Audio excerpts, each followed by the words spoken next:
करण्याचा निर्णय घेतला होता.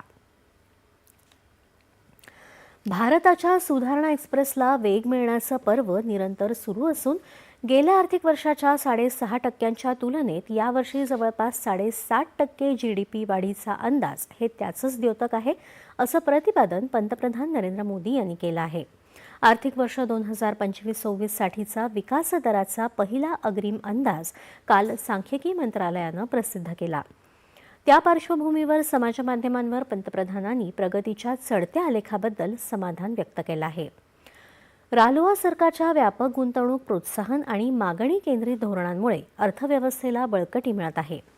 पायाभूत सुविधा असोत, उत्पादन प्रोत्साहन असो, डिजिटल सार्वजनिक वस्तू असो किंवा व्यवसाय सुलभता असो, समृद्ध भारताचं स्वप्न साकार करण्यासाठी रालोआ सरकार सतत कार्यरत आहे, असं पंतप्रधानांनी म्हटलं आहे.